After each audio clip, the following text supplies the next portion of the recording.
안녕하세요. 중학생 연년생 아이 둘 키우고 있는 40대 엄마입니다.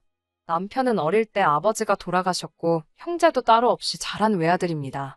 시어머니 혼자서 애지중지 키워내셨고 그런 시어머니가 남편에게는 평생 고생만 한 불쌍하고 안타까운 어머니지요.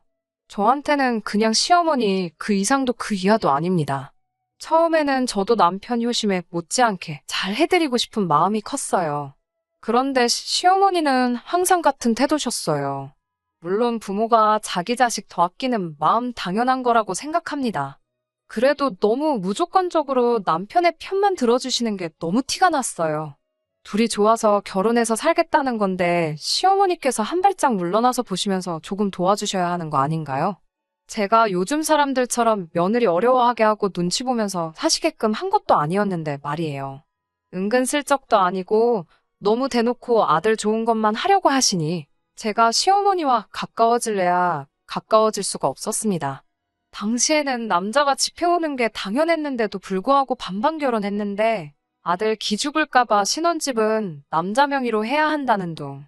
첫 아이 태어나기 전까지는 맞벌이 하고 있었는데 너는 애 낳으면 일을 그만둬야 하니까 경제권은 서서히 남편한테 넘기라는 간섭까지 하셨어요. 반반 결혼하는데 예단 예물소리까지 들어야 했고 어떻게든 손해 안 보시려고 친정에서 뭐 하나 더 받으시려고까지 하시는데 그것 때문에 크고 작은 마찰이 있기는 했었습니다. 그나마 남편이 그런 시어머니와 저 사이에서 중간 역할 잘 해줬고 그 모습 보고 결혼 끝까지 밀어붙였습니다. 결혼한 지 15년이 지난 지금 남편이 저를 위해 나서준 건 전부 다 이번 일을 위해서 그런 게 아닐까 하는 생각이 드네요. 물론 남편이 그동안에서 무조건 제 편만 들었다는 말은 아니에요. 아예 시어머니 편을 대놓고 들은 적도 있고 제 편 들어주는 척 하면서 대충 무마한 적도 있었어요. 아무리 우라가 치미는 일이 있어도 그냥 조용히 넘겼어요. 애틋한 모자간의 사이를 제가 비집고 들어가 이간질할 마음도 없었고 제가 좋아하는 남편이자 아이들의 아빠, 시어머니께는 착한 아들, 그냥 서로에게 최선의 관계가 되기만 한다면 그걸로 만족했어요. 제가 첫째 임신했을 때 병원에서 딸아이라는 이야기를 듣고 시어머니께서 굉장히 실망을 하셨지요. 첫째는 아들이었으면 좋았을 텐데 하시며 실망하셨는데 그걸 제가 맘대로 바꿀 수 있는 것도 아니고 대수롭지 않게 생각했습니다. 그런데 둘째 아이 가졌을 때는 정말 마음에 비수를 꼽는 말씀을 하셨어요. 키울 때 딸이 더 이쁘고 커가면서도 엄마랑 잘 지내 더 재미있기야 하겠지만 그래도 집안에 든든한 아들이 있어야 하는 게 아니겠냐고요. 본인도 시아버지 일찍 보내지만 않았더라면 딸 한 명 있었으면 좋겠다고 생각하긴 하지만 아들 하나 잘 키워서 이렇게 노후까지 든든한 거 보면 역시 아들이 최고 아니겠냐고요. 아들이 있어야 대를 이어 집안의 모든 것을 이어나가게 될 텐데 아들 없으면 니네 자식들, 니네 보내고 나면 누구 좋은 일 시키는 거겠냐고 하셨습니다. 딸은 아무리 잘 키워봐야 출가회인이고 남이 집안에 보낼 아이들인데 괜히 우리 아들 평생 힘들게 일한 거 죽 써서 개주는 꼴 아니겠냐고요. 평생 우리 아들이 일군 걸 내 자식이 아닌 남이 자식한테 준다는 생각하면 억울하지 않냐고. 너네도 이미 딸 하나 있으니 이제는 아들을 낳아야 하지 않겠냐고 하시면서 은근슬쩍 둘째는 포기하라는 듯이 강요를 하셨었습니다. 아직 뱃속에 있는 아이지만 들었을 수도 있는 말인데 너무 대놓고 당당하게 말씀하셔서 너무 당황스러웠고 저는 제 뱃속에 있는 아이가 아들이건 딸이건 전부 다 제 배불러 낳을 아이들인데 포기하라던지 그런 식으로 말씀하시는 게 참 상처였어요. 당연히 시어머니 말 무시하고 둘째 낳았고요. 저는 지금 두 딸아이 키우면서 후회한 적 단 하루도 없습니다. 아이들도 외할머니는 좋아라 하지만 친할머니는 불편해하고 어려워합니다. 아이들 앞에서 아들 손주 타령하시면서 한숨만 푹푹 내쉬시는데 애들도 눈치가 있으니 불편한 분위기 만드는 시어머니가 아무리 할머니라도 좋을 수가 없겠죠. 혹시나 시어머니 행동이 아이들 마음에 상처가 되고 그랬을까봐 걱정이 될 때도 있습니다. 맞벌이 부부라서 아이들 어린이집 일찍부터 보내고 싶지 않았지만 친정어머니는 저희 집에서 너무 멀리 사시고 시어머니가 돌봐주셔야 했는데 아이들한테 해코지 하실 분은 아니지만 괜히 껄끄러운 게 있어서 어린이집 보낼 수 있는 나이 되자마자 어린이집에 보내기로 결정했습니다. 이날 이때껏 시어머니와 가깝게 살았지만 최대한 멀게 지내면서 최대한 시어머니께 손 벌리는 일 없이 묵묵히 제 할 도리만 하고 지냈고요. 최대한 거리감 있게 지내서 그런가 결혼 생활 내내 애들 태어난 이후로 그렇게 시어머니와 충돌하거나 하는 일은 거의 없었습니다. 앞에 말했던 대로 남편이 해결까지는 못해줘도 중간 역할 나름 잘 해주면서 시어머니와 저 사이에 마찰 거의 없도록 노력해줬어요. 그런데 최근 들어 시어머니께서 여기가 아프다, 저기가 안 좋다 하시는 연락을 많이 받게 되었습니다. 그 좋아하는 아들에게 직접 말하시면 될 텐데 이유는 모르겠지만 계속 저한테 연락을 하시더라고요. 물론 저도 그렇게 연락을 받을 때마다 남편에게 어머님 좀 알아서 챙기라고 떠밀었는데 제가 신경을 안 써서 그런 건지 두 사람이 무슨 이야기를 주고받았는지는 모르겠지만 언젠가부터 합가를 하려고 준비를 했나 보더라고요. 남편이 합가 이야기를 한 그날도 시어머니께 운전화 대충 받아 남편에게 떠넘기고 하루를 보내고 있던 어느 날이었습니다.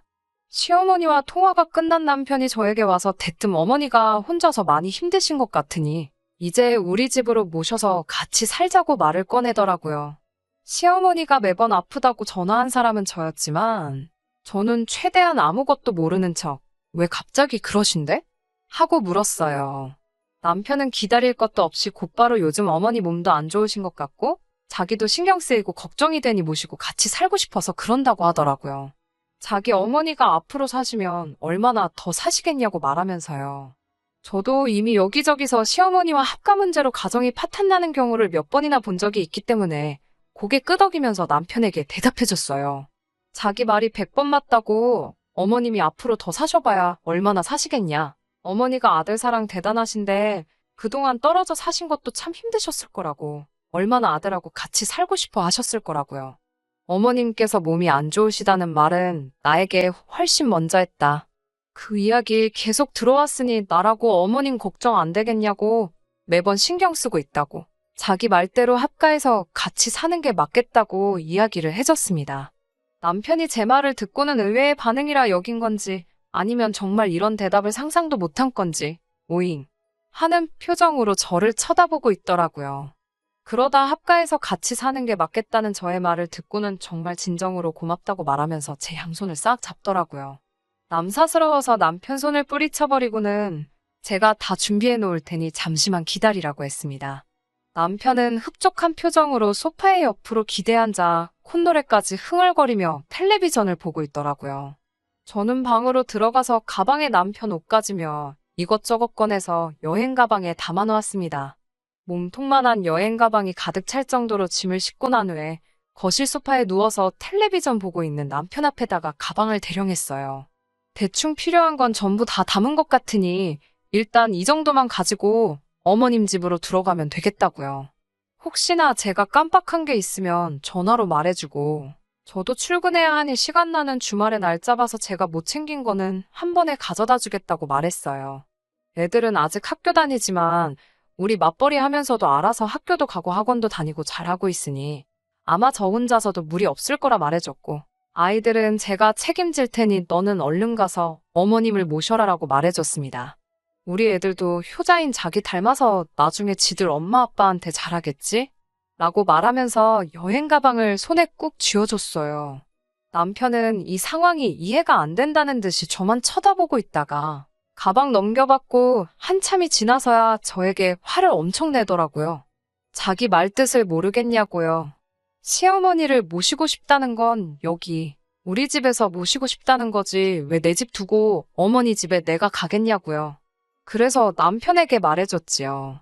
결혼한 지 오래돼서 기억이 안 나나 본데 우리 결혼할 때 반반한 거 기억 안 나냐고요. 이 집이 왜 네 집이냐고 한마디 해줬지요. 네 집인 게 맞는 말이긴 하지만 이 집이 너만의 집은 아니라고.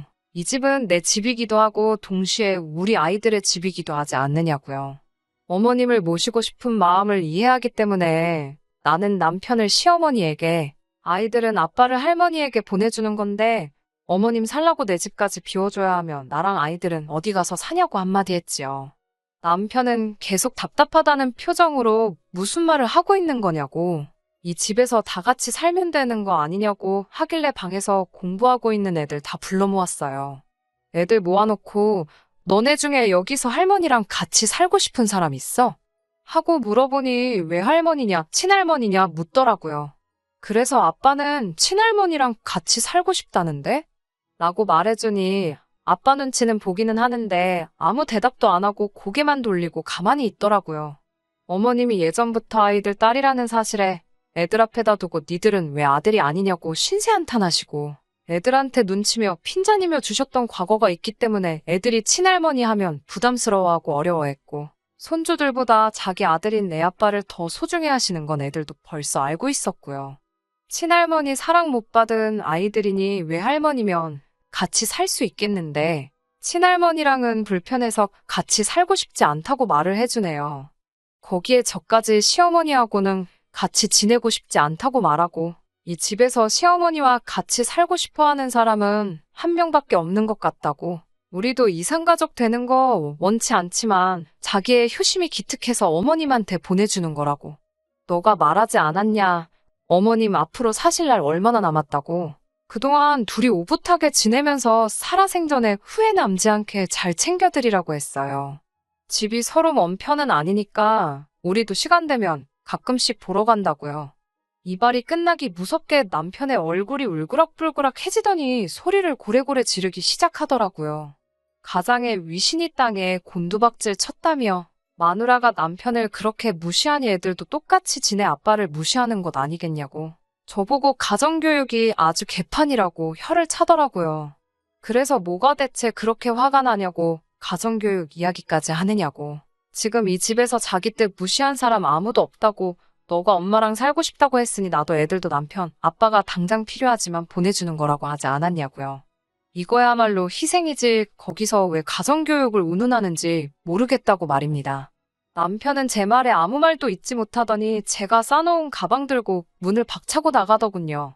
솔직히 그 와중에 문 박차고 나가는 모습 보니 마음이 아프긴 하더라고요. 아쉬운 것보다도 지금 이런 상황에서 굳이 시어머니를 모시는 것 외에 다른 방법이 있는지 가족 간의 대화를 통해 정하지 않고 자기 고집만 관철시키면서 우기다가 막다른 길에 다다르니 성질 부리고 밖으로 뛰쳐나가는 모습에 말입니다. 무조건 제 편 들어준 적 한 번 없지만 그래도 중간 근처라도 가기 위해 노력하던 모습은 하나도 없고 자기 어머니 걸린 일이라고 아무리 홧김이라지만 집을 나가버리는 모습이 조금 그렇더라고요. 그렇게 집을 나간 남편은 얼마 지나지 않아 다시 만날 수 있었습니다. 시어머니한테서 전화가 왔어요. 애 좀 잘 달래서 데려가 달라고요. 자기가 무슨 단을 거서 아들한테 어떻게 호강을 받겠냐고 여지껏 혼자 살아온 거 혼자서도 괜찮다고 하시더라고요. 그 와중에도 몸이 불편하다는 이야기는 꼭 빼먹지 않으시는 게 아직도 저를 설득해서 합가할 여력이 있는지 살피는 것처럼 보였습니다. 집에 돌아온 남편은 그제서야 단도직입적으로 말하더라고요.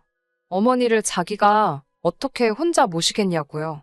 집안 살림은 전부 다 제가 해왔지 않냐면서 자기는 여태껏 회사 다니면서 돈 벌어오지 않았냐고. 우리 가족들이 다 같이 힘을 합쳐야 하는 일 아니겠냐 하네요. 저 또한 둘째 아이 어린이집 갈 때까지 일을 쉬기는 했지만 육아를 한 거지 아무것도 안 한 게 아니었고요. 그리고 둘째 어린이집 가고부터는 결혼 전에 벌던 만큼은 아니지만 적당한 거 취직해서 맞벌이하며 돈 벌고 하원한 애들 뒷바라지부터 집안일까지 제가 다 도맡아서 했습니다. 아직도 애들 학교 관련된 일은 제가 다 관여하고 있고 직장도 다니고 있지요. 직장 생활에 애들까지 내가 케어하면서 이젠 어머님까지 돌봐드려야 하냐고. 저는 그렇게는 못하겠으니 하고 싶은 사람이 각자 알아서 하자고 했습니다. 남편은 져주는 척 집에 돌아와 놓고서는 또 어깃장을 부리다가 안 되니까 가져온 짐을 다시 싸들고 어머님 댁으로 가더군요.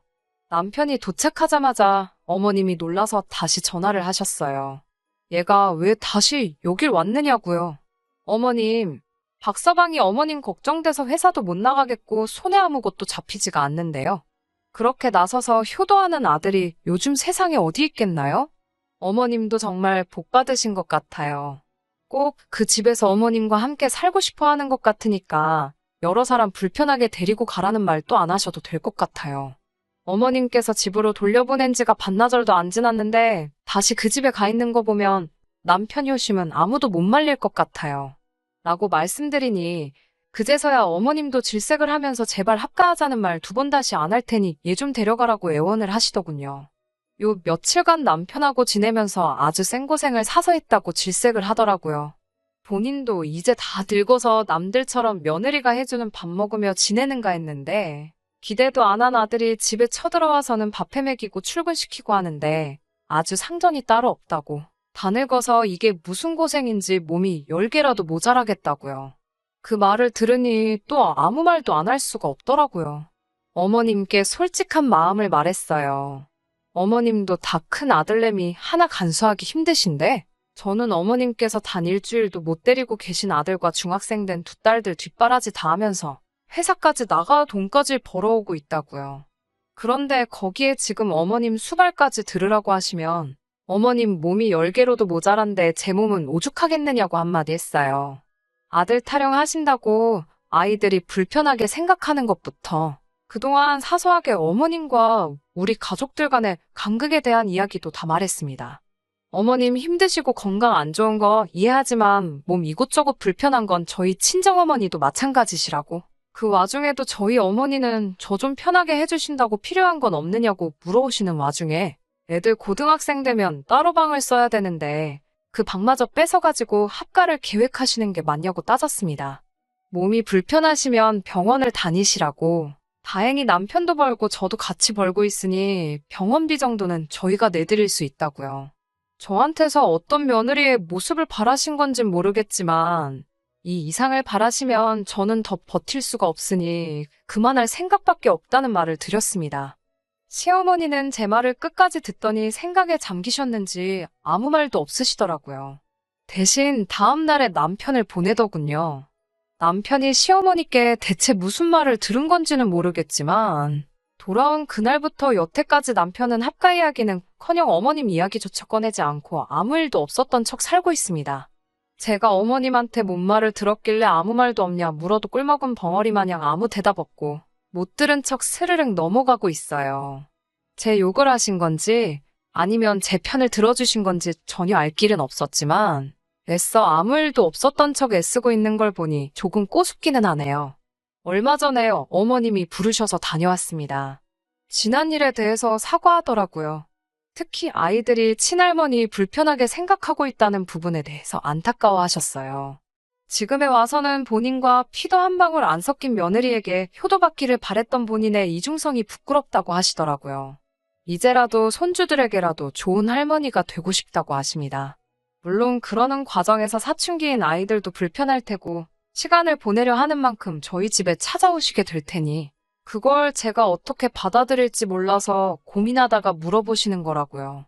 아이들의 마음까지는 제가 어떻게 할 수 있는 부분이 아니지만 그런 부분에 대해서는 크게 걱정하지 말라고 말씀드렸어요. 시어머니와의 합가를 반대하기는 했지만 그건 그동안의 잘못된 관계에 의한 일이고 상의 없이 일방적으로 통보하는 부분에 대해서 거절했던 거였으니까요. 물론 시어머니께서도 앞으로 합가 관련해서는 자기도 말을 꺼내지 않기로 약속하셨으니 이게 무슨 꿍꿍이가 있으시거나 한 게 아니란 걸 알고 있습니다. 커다란 우여곡절이 있기는 했지만 저는 이번 일이 우리 식구들이 더 나은 가족으로 거듭나기 위한 단계라고 생각해 보려고 합니다. 물론 이걸 계기로 남편을 이해했다거나 시어머니와의 과거를 청산했다는 건 아니에요. 그래도 바뀌려고 노력하는 사람들을 시작도 못하게 만든다면 저야말로 나쁜 사람이 아닌가 싶은 생각이 들어 이번 기회에 아주 새로운 시작을 해보려고 합니다. 좋은 일이 가득하길 다들 기원해 주시고 어떻게 보면 저의 개인적인 넋두리이자 이야기였는데 끝까지 들어주신 분들께도 너무 감사드립니다. 끝까지 들어주셔서 감사합니다. 오늘의 사연은 여기까지입니다. 구독과 좋아요, 알람 설정 부탁드리고 더 좋은 사연으로 다시 찾아뵙겠습니다. 감사합니다.